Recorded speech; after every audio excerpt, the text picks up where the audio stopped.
8 अप्रैल 2018 की सुबह लगभग 11 बजे के आसपास का वक्त हो रहा था। उत्तर प्रदेश की राजधानी लखनऊ में भी मुख्यमंत्री योगी आदित्यनाथ के आवास के ठीक सामने आकर एक लड़की खड़ी होती है। उस लड़की के हाथ में एक डिब्बा था और उस डिब्बे के अंदर कुछ पानी जैसा कुछ चीज़ भरी हुई थी। उसने उसको अपने ऊपर उड़ेलना शुरू कर दिया, जैसे कोई डिब्बा लेकर नहाते हैं, इस तरह से वो नहा रही थी। इसी बीच में पुलिस वालों की नज़र उस लड़की पर पड़ जाती है। जैसे ही पुलिस वाले दौड़कर उस लड़की के पास पहुंचते हैं, उससे वो डिब्बा छीना जाता है। डिब्बा छीनने के बाद जब पुलिस वाले ने सूंघ कर देखा तो पता चलता है कि उसके अंदर तो कैरोसिन भरा हुआ था। पुलिस वालों को समझने में जरा भी देर नहीं लगती। उन्होंने उस लड़की से पूछा, बेटा ये सब क्या कर रही थी, क्या बात है, क्या तुम्हें परेशानी है, क्या दिक्कत है कि तुम यहाँ पर आकर इस तरह की बातें कर रही हो। उस लड़की ने कहा कि साहब मैं जीना नहीं चाहती, मैं मरना चाहती हूँ, बस इतना कहना था। और वो फूट फूट कर रोना शुरू कर देती है। पुलिस वालों ने उसे समझाया बुझाया। उसने कहा कि बेटा ऐसी भी क्या बात आई कि तुम रो रही हो, और ऐसी भी क्या बात है कि तुम अपनी जान देने पर तुली हुई हो। उस लड़की ने कहा कि एक बीजेपी का विधायक है, उस बीजेपी के विधायक ने, उसके गुर्गों ने उसके साथ सामूहिक बलात्कार किया है, और जब भी मैं कोई शिकायत लेके कहीं पहुंचती हूं तो मेरी कोई सुनवाई नहीं करता है, इसलिए मेरे पास मरने के अलावा कोई रास्ता बचा नहीं है। जैसे ये बात कही जाती है, उस लड़की की बात अब उस आवाज़ तक नहीं थी, बल्कि पूरे लखनऊ से होते हुए दिल्ली, और दिल्ली क्या फिर भारत के अलग अलग शहरों में सोशल मीडिया के माध्यम से, अखबारों के माध्यम से पहुंच जाती है। हर कोई इस लड़की की कहानी के बारे में जानने में जुट जाता है, और भारत के हर हिस्से में इस लड़की को लेकर फिर लोग सोचने पर मजबूर हो जाते हैं, आखिरकार इस लड़की ने कितना दर्द, कितनी तकलीफ सही है, और पुलिस है कि काम करने को तैयार नहीं है। काम भी होता है, कार्रवाई भी होती है, सब कुछ हो जाता है, लेकिन 8 साल बीत जाने के बाद एक बार फिर ये लड़की दिल्ली के इंडिया गेट पर जाकर बैठ जाती है। अकेली थी, बस अपनी माँ के साथ, और एक महिला और होती है। तीनों बैठी हुई थी। पुलिस वाले आते हैं और फिर से उस लड़की को पकड़ते हैं, उठाते हैं और उसको फिर से लेके चले जाते हैं, और कहते हैं कि क्या ड्रामा कर रही हो। आखिरकार उस लड़की के साथ पहले से लेकर अब तक हुआ क्या है, इस कहानी के माध्यम से यही जानते हैं और यही बताने की कोशिश करते हैं। आदाब, नमस्कार, सत श्री अकाल। मैं उस्मान सैफी। आज की जो सच्ची घटना मैं आपको सुनाने जा रहा हूँ, ये सच्ची घटना है उत्तर प्रदेश के ज़िला उन्नाव की। उन्नाव का एक थाना लगता है माखी, और माखी थाने क्षेत्र का एक गांव लगता है। यहाँ के रहने वाली एक लड़की अपने परिवार के साथ सीधा थाने जाती है। 4 जून 2017 को जाने के बाद कहती है कि साहब उसका अपहरण किया गया। अपहरण करने के बाद उसका बलात्कार किया गया, और बलात्कार के साथ साथ जब वो विधायक जी के पास गई थी मदद मांगने के लिए, तो विधायक ने भी उसके साथ एक बार नहीं कई बार बलात्कार किया है। जब उस लड़की ने इस तरह की बात कही तो पुलिस वालों ने उसको डांट कर, फटकार कर वहाँ से भगा दिया। कहा कि तुम कैसी बातें कर रही हो, वो क्षेत्रीय विधायक होता है, उसके ऊपर कुछ भी कार्रवाई करने की किसी में हिम्मत नहीं थी। इसलिए पुलिस वालों ने उस लड़की को जब टरका दिया, टरकाने के बाद वहाँ से उस लड़की को ये एहसास हो जाता है कि इसकी अब कोई सुनवाई होने वाली है नहीं। ये लड़की पहले थाने, उसके बाद फिर कोर्ट की शरण में जाती है, और कोर्ट में जाकर एक अर्जी लगाती है। अर्जी लगाने के बाद पूरी कहानी बयां करती है कि उसके साथ क्या क्या हुआ है। कोर्ट इस मामले को गंभीरता से लेता है और पुलिस को यह आदेश देता है कि इस मामले में एफआईआर दर्ज की जाए, और एफआईआर दर्ज करने के बाद जो भी आरोपी हों उन्हें किसी भी कीमत पर बख्शा नहीं जाना चाहिए। हालांकि पुलिस ने एफआईआर तो दर्ज कर ली थी, लेकिन विधायक का नाम काट दिया था। जो मेन आरोपी था, जिस पर मुख्य रूप से उस लड़की ने आरोप लगाया था, उसको ही जब निकाल दिया गया तो लड़की थोड़ा सा विचलित हो जाती है, परेशान हो जाती है। इंसाफ के लिए पहले पुलिस थाने, फिर उसके बाद कोर्ट जाती है। कोर्ट ने भी जब आदेश किया तो फिर से मामला पुलिस तक पहुंच जाता है। उस लड़की को लगता है कि शायद यहां से सुनवाई नहीं होगी, इसलिए उसे मुख्यमंत्री के जनता दरबार में जाना चाहिए। मुख्यमंत्री योगी आदित्यनाथ वैसे भी लड़कियों की सुरक्षा को लेकर बातें बहुत करते हैं, तो लड़की भी पहुंच जाती है। वहां जाने के बाद प्रार्थना पत्र देती है, और प्रार्थना पत्र देने के बाद शायद उसकी बात को अनसुना कर दिया जाता है फिर से, क्योंकि जो कार्रवाई करनी है वो पुलिस को करनी है, और पुलिस ही इस मामले को शुरू से ही गंभीरता से नहीं ले रही थी। आखिरकार वो लड़की इतना परेशान हो जाती है। परेशान होने के बाद इस बात को लगभग 10 महीने बीत जाते हैं। 10 महीने के तक भी उस लड़की को जब इंसाफ नहीं मिलता, तब वो लड़की 8 अप्रैल 2018 को सीधा मुख्यमंत्री के आवास के ठीक सामने पहुंच जाती है। वहां जाने के बाद उसने अपनी जान देने की कोशिश की, अपने ऊपर कैरोसिन उड़ेल कर। जब ये जान देने की कोशिश कर रही थी तभी पुलिस वालों ने इस लड़की को देख लिया, और जैसे ही देखते हैं उसके बाद फिर पूरी राजधानी में हड़कंप मच जाता है। इतना हड़कंप मचता है कि एडीजी साहब राजीव कृष्ण, जो आज की तारीख में उत्तर प्रदेश के डीजीपी हैं, वो उस वक्त एडीजी होते हैं, उन्होंने इस बच्ची को अपने पास बुलाया, उसके परिवार को अपने पास बुलाया, उसकी पूरी कहानी सुनी, पूरी बात सुनी। उन्होंने कहा कि बेटा बिल्कुल भी परेशान होने की ज़रूरत नहीं है, मैं तुम्हें पुलिस के हवाले करता हूं, पुलिस तुम्हें घर तक छोड़ के आएगी, और बिल्कुल भी परेशान होने की जरूरत नहीं है। जिस विधायक का तुम नाम ले रही हो, उस विधायक का नाम अब किसी भी कीमत पर नहीं निकलेगा, बस मुझ पर भरोसा रखो। इस तरह की बात थी। अब जैसे ये बात मीडिया वालों को पता चल जाती है तो मीडिया वाले फिर अब इस मामले की जांच पड़ताल में जुट जाते हैं, अपने तरीके से काम करना शुरू कर देते हैं। मीडिया ने जाकर एसएचओ से जब बातचीत की तो अशोक कुमार भदौरिया होते हैं, वो कहते हैं कि विधायक का नाम तो फर्जी तरीके से लिखवाया जा रहा है, विधायक का तो इसमें कोई रोल ही नहीं है। जिनके खिलाफ एफआईआर दर्ज होनी थी हमने उनके खिलाफ एफआईआर दर्ज कर लिए और गिरफ्तार भी कर लिया गया है। यानी कि गिरफ्तार भी उसी दिन हुए थे जिस दिन के शायद इस लड़की ने अपनी जान देने की कोशिश कर रही थी। उससे पहले पुलिस टरकाने की कोशिश कर रही थी, लगातार दबिशें देने की कोशिश कर रही थी, लेकिन वो मिलते नहीं थे। इस तरह की पुलिस नूरा कुश्ती खेल रही थी, इस तरह का पुलिस एक तरह का बिल्कुल ड्रामाबाजी कर रही थी। लेकिन इससे थोड़ा सा और पहले चलते हैं। ये 3 अप्रैल 2018 की बात है। इस लड़की के पिता पर शुभम सिंह नाम की एक लड़का होता है, जिस पर के ये आरोप था, जिसने क्या बलात्कार किया था। उसी लड़के की मां शशि सिंह ने थाने में जाकर एक शिकायत दर्ज कराई थी कि इस लड़की के पापा ने उसके घर में घुसकर और उसके चाचा ने घुसकर मारपीट की है, छेड़छाड़ की है। पुलिस ने उस लड़की की बात तो इतनी गंभीरता से नहीं ली, लेकिन इस लड़की के पिता को गिरफ्तार करने में कोई कसर नहीं छोड़ी। जब इस लड़की के पिता को गिरफ्तार किया जा रहा था तब उन्हें बहुत बुरी तरह से मारा जाता है, पीटा जाता है और मारपीट करने के बाद बिना किसी इलाज के, बिना किसी मेडिकल के इनको जेल में बंद कर दिया जाता है। और जब जेल में बंद हो जाते हैं तो ये लड़की शायद अपने पिता की जब जेल जाने की वजह से इतना परेशान हो जाती है, क्योंकि कार्रवाई कुछ हो नहीं रही थी, तभी वो मुख्यमंत्री के आवास पर पहुंचती है। ये तारीख थी 8 अप्रैल 2018 की। लेकिन 9 अप्रैल 2018 की सुबह लगभग 3:40 के आसपास ये खबर जिला अस्पताल से पहुंच जाती है कि इस लड़की के पिता की मौत हो चुकी है। यानी कि ये लड़की अभी लगभग 24 घंटे भी नहीं हुए हैं, इसको मुख्यमंत्री के आवास के सामने जाकर ये जान देने की कोशिश कर रही थी। और इसी बीच में इसके पिता की जेल में ये बहुत बीमार हो जाते हैं और बीमार होने के बाद उनकी मौत हो जाती है। जब ये मामला और ज़्यादा सुर्खियां बटोरने लगता है, और ज़्यादा अखबारों में प्रकाशित होता है, और ज़्यादा टीवी पे चलता है, और ज़्यादा सोशल मीडिया पर ये मामला बहुत ज़्यादा हाईलाइट होना शुरू हो जाता है कि उस लड़की के पिता की जेल के अंदर मौत हो गई है।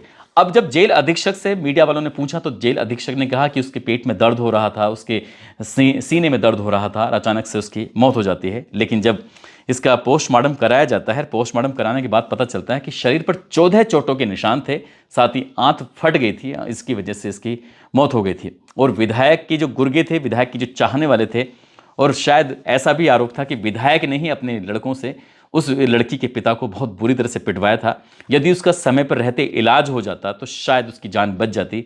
लेकिन पुलिस हो या प्रशासन हो या जेल का प्रशासन हो, सब विधायक से इतना घबरा रहे थे, डर रहे थे कि किसी ने भी हिम्मत नहीं जुटाई। लेकिन जब मामला हाईलाइट हो जाता है तो हाईलाइट होने के बाद आखिरकार ये इस मामले को डैमेज कंट्रोल करने के लिए 6 पुलिस वालों को सस्पेंड कर दिया जाता है, जिसमें एसएचओ होता है अशोक कुमार भदौरिया, एसआई कामता सिंह, रामराज शुक्ल, लक्ष्मण, अशोक, मोहित, इस तरह के पुलिस वाले होते हैं, इनको सस्पेंड कर दिया जाता है। ऐसा लग रहा था कि मामला शायद यहीं ख़त्म हो जाएगा, लेकिन मामला यहाँ ख़त्म नहीं होता है, लेकिन मामला यहाँ से लगातार बढ़ता चला जाता है। जब लगातार अखबार में विधायक का नाम सामने आने लगता है तो विधायक के बारे में लोग जानने में जुट जाते हैं। कौन है वो विधायक? विधायक का नाम कुलदीप सिंह सेंगर होता है। कुलदीप सिंह सेंगर ने साल 2002 में बीएसपी से चुनाव लड़ा था, सदर उन्नाव की जो विधानसभा सीट होती है वहाँ से, और वो पहली बार विधायक बन जाता है। इसके बाद फिर उसको दोबारा मौका मिलता है 2007 में। बांगरमऊ से उसने समाजवादी पार्टी से टिकट ले लिया था, और समाजवादी पार्टी से टिकट लेने के बाद बांगरमऊ से वो विधायक बन जाता है। साल 2007 की ये बात है। एक बार फिर से समाजवादी पार्टी इसको टिकट देती है कुलदीप सिंह सेंगर को, ये 2012 की बात है, और भगवंत नगर सीट से ये विधायक बन जाता है। लेकिन इस बार इसने, जब इसका कार्यकाल पूरा हो जाता है तो कुलदीप सिंह सेंगर ने इस ये समाजवादी पार्टी को छोड़ने के बाद पहले बसपा, फिर सपा, फिर सपा, फिर इसे सपा को छोड़ने के बाद फिर से ये बीजेपी में आ जाता है, बीजेपी ज्वाइन कर लेता है और उसको टिकट मिल जाता है, और बीजेपी से इसको बांगर विधानसभा से एक बार फिर से लड़ने का अवसर मिलता है और ये विधायक बन जाता है। यानी कि 4 बार लगातार विधायक रहता है। और ये भी बताया जाता है, जब मीडिया रिपोर्ट के हिसाब से पता चलता है कि राजा भैया का ये बहुत ज़्यादा करीबी होता है, इसलिए शायद इस पर बहुत ताकत थी, इसलिए इसके पास पैसा भी था, पुलिस वाले भी इसकी शायद डर रहे होंगे कुछ भी कार्रवाई करने से। लेकिन जब मामला बहुत ज़्यादा हाईलाइट हो जाता है फिर ये मामला फिर पुलिस प्रशासन के हाथ में नहीं रहता, बल्कि सीबीआई के हाथ चला जाता है। अब सीबीआई इस मामले की जांच पड़ताल कर रही थी और 13 अप्रैल 2018 को आखिरकार कुलदीप सिंह सेंगर को गिरफ्तार कर लिया जाता है। ये लखनऊ में जो आवास होता है वहाँ से गिरफ्तार कर लिया जाता है, और गिरफ्तार करने के बाद जो भी आगे कार्रवाई होती है पुलिस इसमें, सीबीआई इसमें अपने मामले की जांच पड़ताल में जुट जाती है। लेकिन दूसरी तरफ से भी कोई कार्रवाई कम नहीं हो रही थी। एक बहुत पुराना मामला था साल 2000 का, साल 2000 की बात है। लड़की के चाचा और एमएलए का भाई होता है। एमएलए के भाई ने पुलिस थाने में जाकर एक शिकायत दर्ज कराई थी कि इस लड़की के चाचा ने, यानी जो भी उसका नाम होगा, हम लड़की का नाम नहीं ले सकते क्योंकि उसके साथ गलत काम हुआ है, और लड़की के जो चाचा पर विधायक के भाई ने आरोप लगाया था कि इसने मेरे साथ मारपीट की है। ये प्रधानी का चुनाव चल रहा था, पुलिस ने एफआईआर दर्ज कर ली थी। एफआईआर दर्ज करने के बाद साल 2004 में इस मामले में फैसला आने वाला था, लेकिन लड़की का चाचा कोर्ट में, अदालत में पेश नहीं होता है, जिसकी वजह से ये छुप जाता है, गायब हो जाता है, और ये मामला फिर कहीं ना कहीं इसकी अनुपस्थिति के कारण ये मामला एक दिन की तरह से पेंडिंग में चला जाता है। इस बीच में जब मामला जाता है, लड़की की तरफ से हाईलाइट होने लगता है। लड़की लगातार इंसाफ के लिए इधर उधर कोशिश कर रही थी, कभी थाने जा रही थी, कभी मुख्यमंत्री के आवास पर जा रही थी, कभी जनता दरबार में जा रही थी, तो कभी कोर्ट की शरण में जा रही थी। तभी उन्होंने पुराने उस मैटर को विधायक ने निकलवाया, और निकलवाने के बाद इस मामले में फिर से कार्रवाई कराना शुरू करा दिया। इस लड़की के चाचा को गिरफ्तार कर लिया जाता है। गिरफ्तार करने के बाद 2 जुलाई 2019 को इस मामले में सजा सुना दी जाती है, और जब सजा सुनाई जाती है तब इस लड़की के परिवार के लोग कोशिश करते हैं कि हम लोगों को हाई कोर्ट चलना चाहिए ताकि चाचा को इंसाफ दिलाया जा सके, क्योंकि साल 2000 का ये मैटर था और 2019 में ये बात चल रही थी। लड़की अपनी मौसी के साथ, लड़की अपनी चाची के साथ और एक वकील के साथ गाड़ी लेकर सीधे पहुंच जाते हैं उस जेल में। जो कागज़ वगैरह थे, कागज़ों की कार्रवाई पूरी करने के लिए जेल में जाकर आगे की जो भी कार्रवाई होती है इसमें हस्ताक्षर कराने पड़ते हैं। तो ये जिसके चाचा लड़की के रायबरेली की जेल में उस वक्त होते हैं। तो ये 29 जुलाई 2018 को जब ये जा रहे हैं तो रास्ते की बात है, रायबरेली लालगंज ये नेशनल हाईवे होता है, वहाँ पर सुल्तानपुर खेड़ा गांव लगता है। उसके मोड़ के पास अचानक से एक ट्रक आता है। ट्रक बहुत ज़ोरदार इनकी गाड़ी को टक्कर मार देता है। टक्कर इतनी ज़बरदस्त होती है कि उस कार के भी परखच्चे उड़ जाते हैं। लेकिन इसी बीच में जो आसपास के लोग थे, जब ये हादसा होता है, ये दुर्घटना होती है, उसके बाद आसपास के लोगों ने उन घायलों को उपचार के लिए नज़दीकी हॉस्पिटल पहुंचाया, और जैसे हॉस्पिटल लेके जाते हैं तो पता चलता है कि उस लड़की की मौसी की मौके पर ही, मतलब इनके हॉस्पिटल के अंदर मौत हो जाती है। इनकी हालत बहुत ज़्यादा गंभीर होती है। लड़की की भी हालत बहुत गंभीर थी, उसकी चाची की भी हालत बहुत गंभीर थी, जो वकील साथ में गया था उसकी भी हालत बहुत गंभीर थी। इनको ट्रामा सेंटर लेके जाते हैं, और जैसे ही ट्रामा सेंटर में भर्ती कराते हैं तो चाची की भी मौत हो जाती है। यानी कि उस कार के अंदर 4 सदस्य बैठे हुए हैं, उस लड़की की चाची, लड़की की मौसी, वकील और वो खुद बैठी हुई है, और चाची की और मौसी की मौत हो जाती है। अब लड़की और वकील बचता है, और ये दोनों इतने गंभीर रूप से घायल होते हैं कि इन दोनों को वेंटिलेटर पर रखा जाता है। इनको फिर एम्स में भर्ती कराया जाता है। और एक बार फिर से ये मामला सुर्खियां बटोरने लगता है। पहले तो इस लड़की के पिता की मौत हो जाती है, फिर इसकी लड़की की चाची की मौत हो जाती है, इसकी लड़की की मौसी की मौत हो जाती है, और खुद भी वो जिंदगी मौत की जंग लड़ रही थी। एम्स में इसका इलाज चल रहा था। लेकिन कुछ दिन बीत जाने के बाद आखिरकार लड़की ने तो रिकवरी करना शुरू कर दिया, लेकिन जो वकील था वो वकील कोमा में चले जाता है। हालांकि एम्स में लगभग 5 महीने तक इलाज चलता है, और 5 महीने के बाद उसको फिर राम मनोहर लोहिया लखनऊ में शिफ्ट कर दिया जाता है। कुछ दिनों लखनऊ में रहता है। लगभग 16 महीने के बाद 30 नवंबर 2020 को आखिरकार उस वकील की भी मौत हो जाती है। लेकिन लड़की तब तक स्वस्थ हो चुकी थी और लड़की अपनी लड़ाई लड़ रही थी। इससे पहले 18 अगस्त 2019 की बात है, इस लड़की के मामले में जो रेप हुआ था उसके मामले में एक गवाह होता है। गवाह की भी संदिग्ध परिस्थितियों में मौत हो जाती है।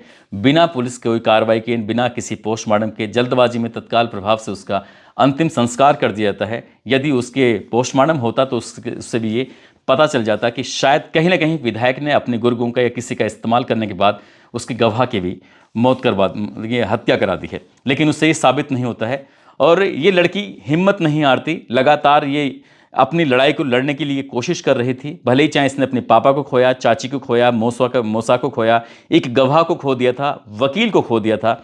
साल 2019 की बात है, 19 दिसंबर की वो तारीख थी।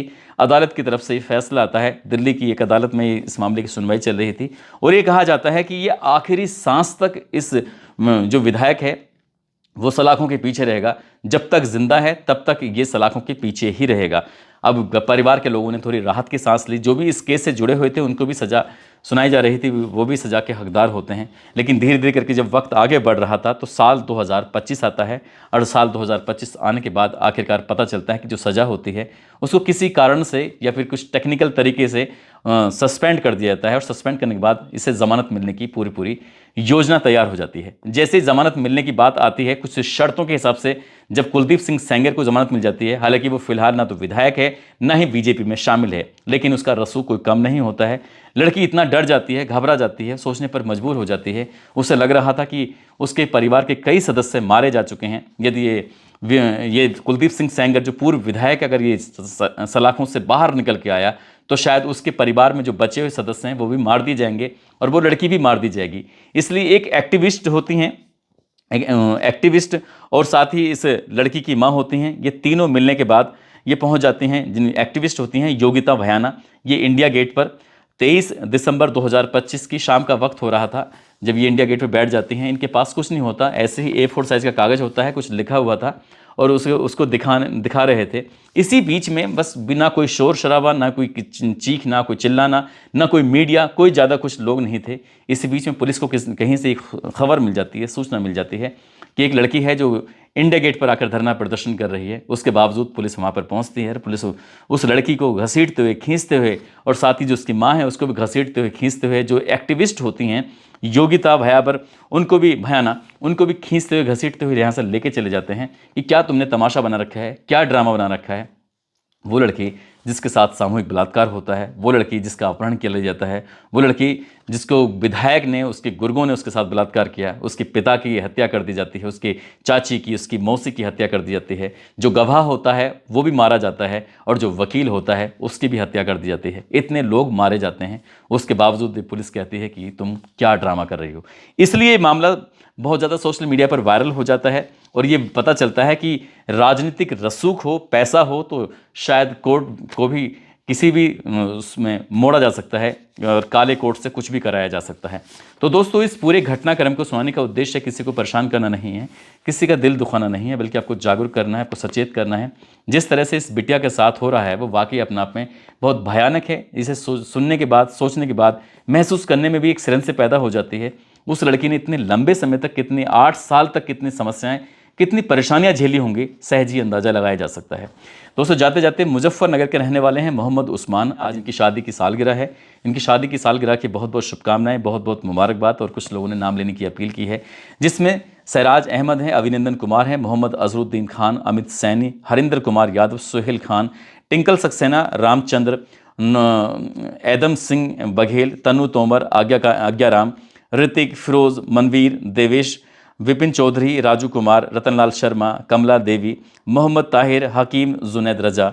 आप सब लोग अपना ख्याल रखें, सुरक्षित रहें। जय हिंद, जय भारत।